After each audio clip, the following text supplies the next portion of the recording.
अनेकांत education सोसायटीचे तुळजाराम चतुरचंद महाविद्यालय बारामती इयत्ता 12वी कला विषय राज्यशास्त्र. मी प्राध्यापक पठाण FA. विद्यार्थी मित्रांनो सर्वांना गुड मॉर्निंग. आपण प्रकरण दुसरे 1991 नंतरच्या महत्त्वाच्या संकल्पना आणि समस्या यामध्ये जागतिकीकरण ही एक संकल्पना पाहत आहोत. आणि ही संकल्पना पाहत असताना आधीच्या तासाला आपण राजक यातील बी हा मुद्दा राजकीय क्षेत्र पाहत आहोत आणि त्याच्यामध्ये आपण ब क ड हे मुद्दे पाहिलेले आहेत. मानवी हक्क हा मुद्दा पाहत असताना मानवी हक्काचा विचार करत असताना मानवी हक्क हे महत्त्वाचे असतात. आपण पाहिलं आहे की भारतीय संविधानाने सामाजिक न्यायावर अधिक त्या ठिकाणी भर दिलेला आहे आणि अन्न, वस्त्र, निवारा, शिक्षण आणि स्वास्थ्य, आरोग्य यांना प्राथमिक महत्त्व त्या ठिकाणी दिलेले आहे. म्हणजेच मानवाचा विचार करत असताना आपण आधीच्या तासाला पाहिलं होतं की जितक्या गोष्टी म्हणजे राज्यकारभार करत असताना किंवा कोणतंही धोरण आखत असताना ते अशा पद्धतीने आखायचे की त्याच्या माध्यमातून जनकल्याण साध्य करता येईल.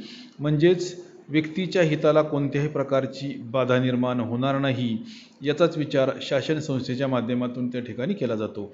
आणि ज्यावेळेला असे काही प्रकल्प उभे केले जातात की त्या प्रकल्पाच्या माध्यमातून जर मानवाच्या जीविताला धोका उत्पन्न होणार असेल तर अशा प्रकल्पांना आपल्याला माहिती आहे की लोक विरोध करतात, जनता विरोध करते आणि शासनाला मग काही प्रमाणामध्ये आपला जो निर्णय आहे तो निर्णय मागे घ्यावा लागतो किंवा स्थगित ठेवावा लागतो.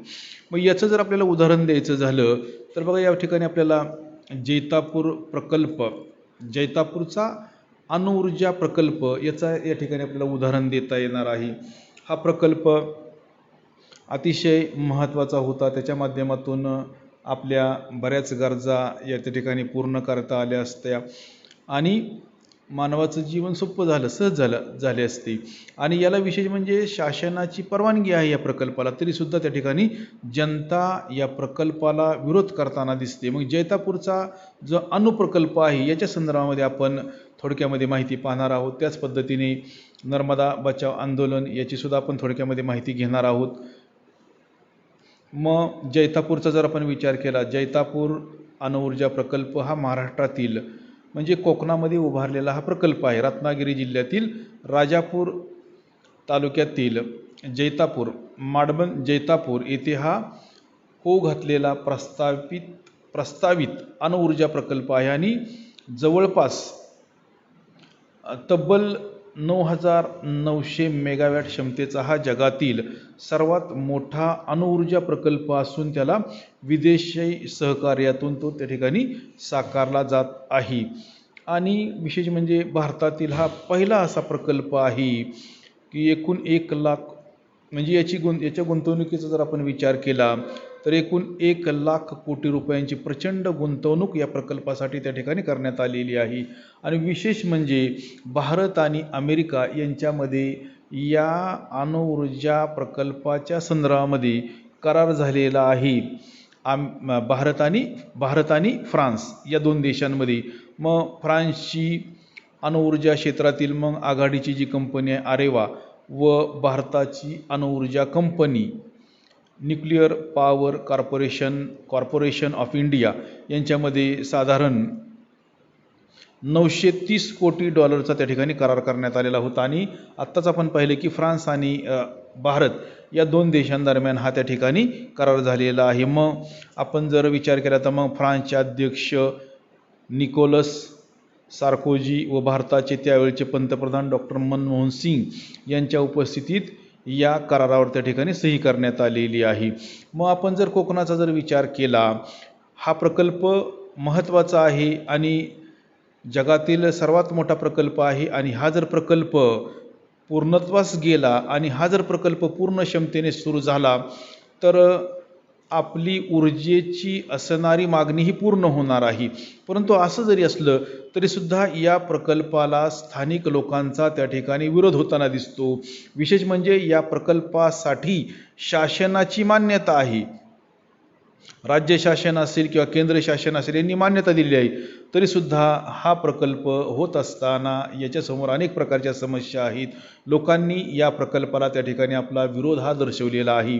मग रत्नागिरी तसेच सिंधुदुर्ग यांचा जर आपण विचार केला तर हे पर्यावरणीय दृष्ट्या संवेदनशील अशा पद्धतीचे जिल्हे आहेत. मग या ठिकाणची असणारी मच्छीमारी असेल, आंबा असेल किंवा त्या ठिकाणी त्या ठिकाणच्या काजूच्या बागा असतील, पर्यटन या ठिकाणी उत्पन्नाची त्या ठिकाणी साधने आहेत. मात्र जैतापूरसह या ठिकाणी होऊ घातलेले जे काही प्रकल्प आहेत ते कोकणाच्या विकासाला पूरकच नाहीत. कारण कोकणाचं असणारं वातावरण आणि त्या वातावरणावर या प्रकल्पाच्या माध्यमातून त्या ठिकाणी परिणाम होणार आहे असं त्या ठिकाणच्या लोकांचं मत आहे. आणि मग या प्रदेशाचा जर आपण विचार केला, कोकण भागाचा जर आपण विचार केला तर हा प्रदेश सर्वाधिक भौगोलिक बदलांसाठी त्या ठिकाणी ओळखला जातो आणि प्रकल्पासाठी आवश्यक तो पुरेसा अभ्यास त्या ठिकाणी झालेला नाही. त्यामुळे आम्हाला हा प्रकल्प नको आहे आणि त्यामुळे या प्रकल्पाला त्या ठिकाणी विरोध होताना दिसतो.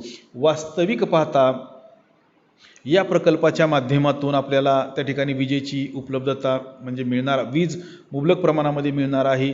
त्याच पद्धतीने शेतीसाठी त्या ठिकाणी पाणी मिळणार आहे आणि विशेष म्हणजे याचा शेतीवर किंवा आपल्या रत्नागिरी सारख्या ठिकाणी जी काही जैव विविधता आहे म्हणजे नैसर्गिक साधनसंपत्ती जी आहे या नैसर्गिक साधनसंपत्तीवर त्या ठिकाणी याचा कोणताही परिणाम होणार नाही.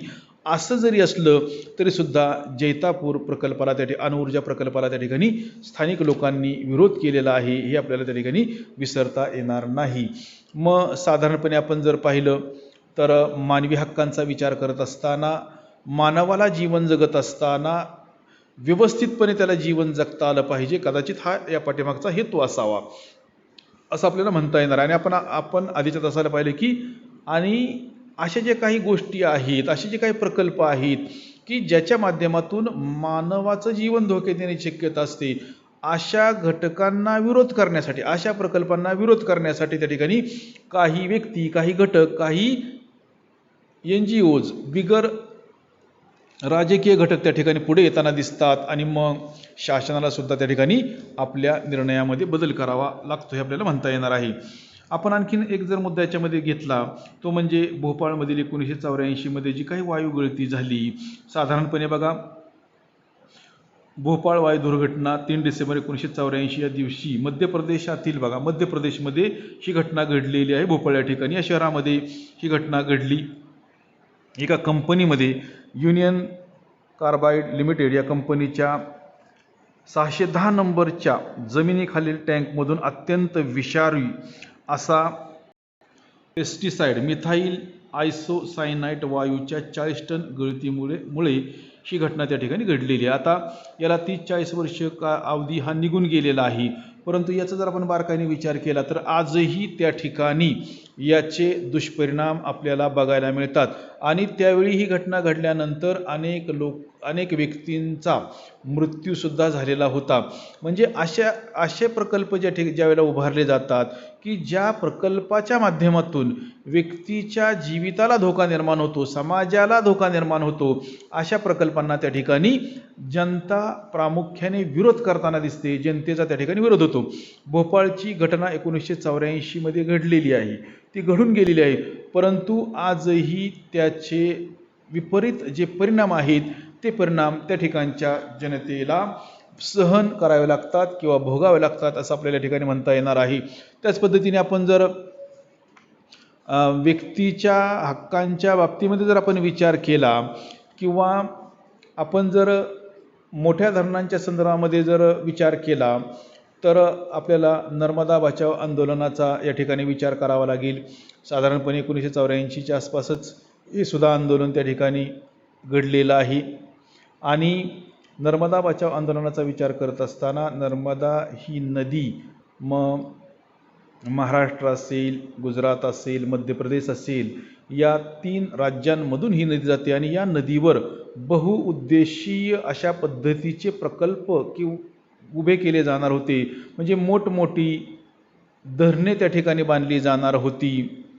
सरदार सरोवर प्रकल्प असेल, नर्मदा सागर प्रकल्प असेल याच्या माध्यमातून त्या ठिकाणी आपल्या पाण्याचा प्रश्न हा सुटणार होता. परंतु अशी धरणं बांधत असताना किंवा असे प्रकल्प उभा करत असताना त्या ठिकाणचा जो काही समाज आहे, मानवी समाज आहे, हा मानवी समाज त्या क्षेत्रापासून त्या ठिकाणी दूर जातो. म्हणजेच त्यांना त्या ठिकाणी स्थलांतरित व्हावं लागतं. आणि असे प्रकल्प उभे केले जात असताना मग त्या ठिकाणी असणारा जो काही आदिवासी समाज आहे याच्या पुनर्वसनाची व्यवस्था शासनाने केलेली आहे का? कारण त्यांना विस्थापित होऊ लागणार आहे. त्यांना आपला पूर्वीचा निवास हा सोडावा लागणार आहे. आणि म्हणून धरणे बांधणे, लोकांच्या गरजा पूर्ण करणे, या धरणांच्या माध्यमातून आपल्याला पिण्यासाठी पाणी मुबलक प्रमाणामध्ये मिळते. त्याच पद्धतीने याच्या माध्यमातून विजेची निर्मिती केली जाते. हे पाणी आपल्याला शेतीसाठी सुद्धा त्या ठिकाणी उपलब्ध होते. परंतु या सर्व गोष्टी साध्य करत असताना जनता याला विरोध का करते, किंवा NGOज किंवा एखादी व्यक्ती, एखादा घटक याला विरोध करताना त्या ठिकाणी दिसतो. मग याचं महत्त्वाचं कारण आपल्याला सांगता येणार आहे. आणि ते कारण म्हणजे त्या ठिकाणीची जी काही जनता आहे या जनतेची त्या ठिकाणी व्यवस्था शासनाने करणं महत्त्वाचं आहे. आणि जर शासनाने याची योग्य पद्धतीने जर व्यवस्था केली तर त्या ठिकाणी जनतासुद्धा अशा प्रकल्पांना त्या ठिकाणी साथ देताना दिसते. मग नर्मदा बचाव आंदोलनाचा जर आपण विचार केला, मेधा पाटकर यांच्या माध्यमातून हे आंदोलन त्या ठिकाणी केलेलं होतं. तर याची दखल आंतरराष्ट्रीय पातळीवर सुद्धा त्या ठिकाणी घेण्यात आलेली आहे. आणि खरोखर म्हणजेच आपल्याला हे सांगायचं आहे की राजकीय क्षेत्राचा विचार करत असताना किंवा मानवी हक्काचा विचार करत असताना मानवाचे हक्क अबाधित राहणं, मानवाला चांगल्या पद्धतीने जीवन जगता येणं महत्त्वाचं आहे, हे आपल्याला या ठिकाणी नमूद करता येण्यासारखे आहे. मग आपण राजकीय क्षेत्राचा जर विचार केला तर या जागतिकीकरणाच्या प्रक्रियेमुळे राज्याच्या सार्वभौमत्वाला म्हणजेच राज्याच्या सर्व श्रेष्ठत्वाला आव्हान दिले गेले आहे. मग राज्याच्या अंतर्गत आणि बाह्य सार्वभौमत्वाचा जर आपण विचार केला, राज्याच्या म्हणजे सार्वभौमत्वाचे आपण पाहिले की दोन पैलू पडतात. एक म्हणजे अंतर्गत सार्वभौमत्व आणि बाह्य सार्वभौमत्व. मग अंतर्गत आणि बाह्य स्वरूपाच्या जर सार्वभौमत्वाचा जर आपण विचार केला तर याला कुठंतरी आव्हान दिले गेले आहे का, असा सुद्धा प्रश्न त्या ठिकाणी आपल्या मनामध्ये येतो. आणि खाजगी क्षेत्राच्या वाढीमुळे आर्थिक क्षेत्रात अंतर्गत आणि बाह्य आव्हानांमुळे राजकीय क्षेत्राची भूमिका किंवा राजकीय क्षेत्राचं महत्त्व हळूहळू त्या ठिकाणी कमी होऊ लागलेलं आहे.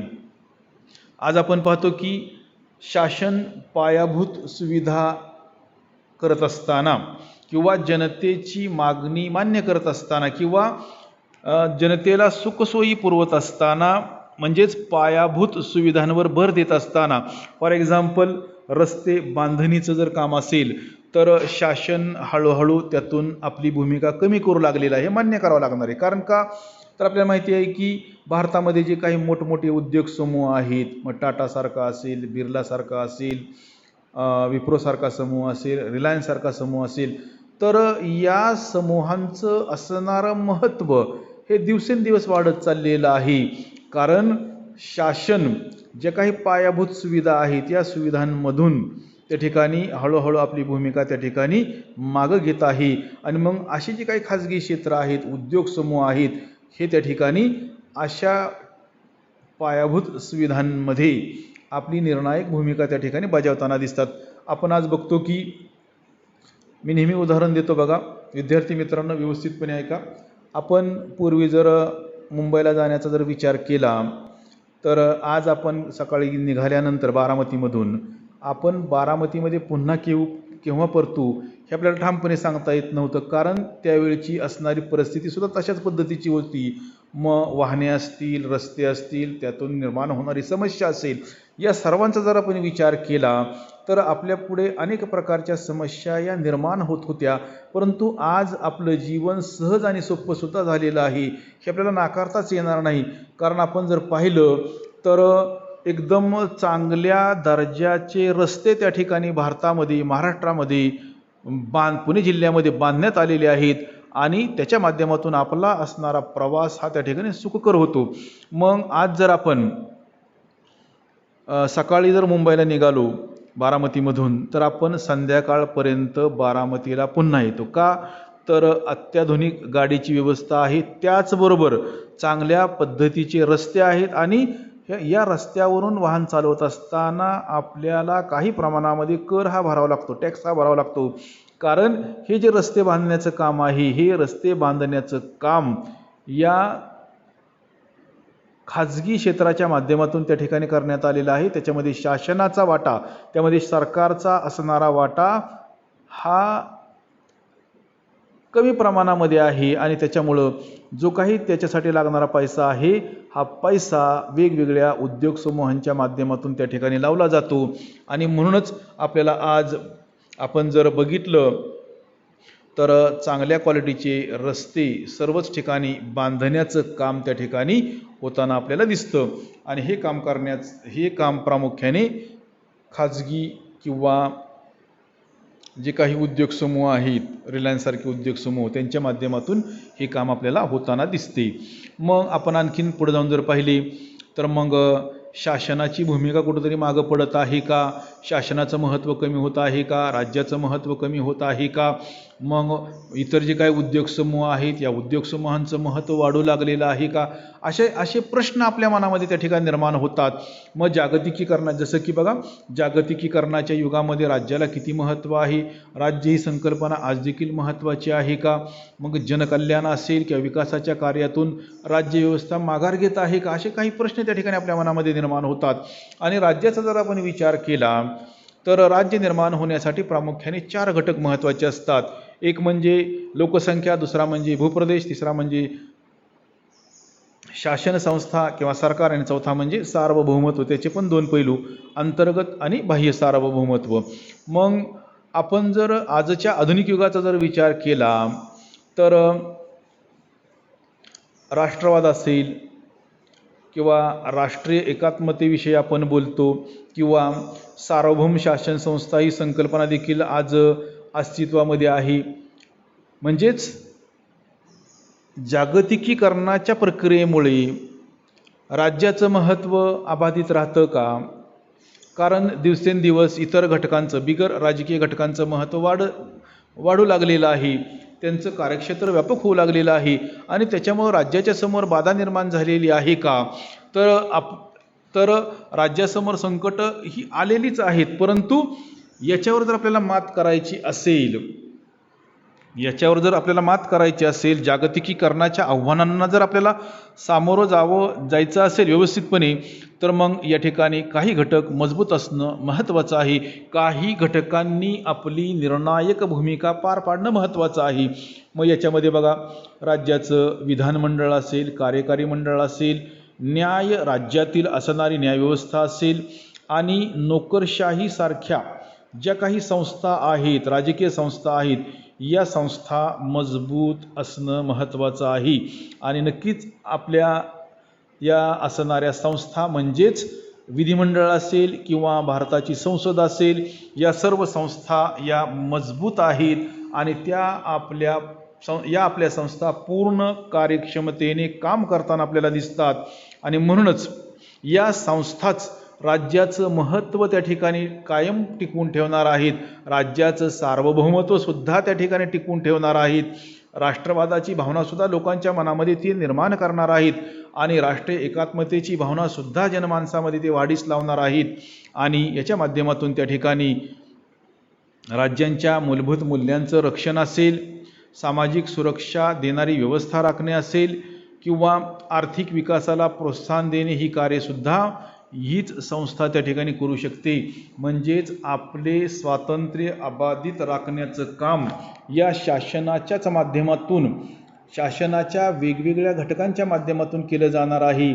आणि जागतिकीकरणामध्ये आजच्या स्पर्धेच्या युगामध्ये, विज्ञान आणि तंत्रज्ञानाच्या युगामध्ये सुद्धा राज्याचं महत्त्व त्यांच्या माध्यमातून त्या ठिकाणी अबाधित ठेवणार आहेत, असं आपल्याला या ठिकाणी म्हणता येणार आहे. नक्कीच आव्हानं आहेत, परंतु आपली संसद, आपलं विधिमंडळ जर मजबूत असेल, चांगल्या पद्धतीचे निर्णय ते घेत असतील आपले राष्ट्रपती, पंतप्रधान, राज्याचे मुख्यमंत्री आपली भूमिका जर चोख पार पाडत असतील तर मात्र जागतिकीकरणाच्या प्रक्रियेमध्ये सुद्धा राज्याला कोणत्याही प्रकारचा धोका निर्माण होत नाही.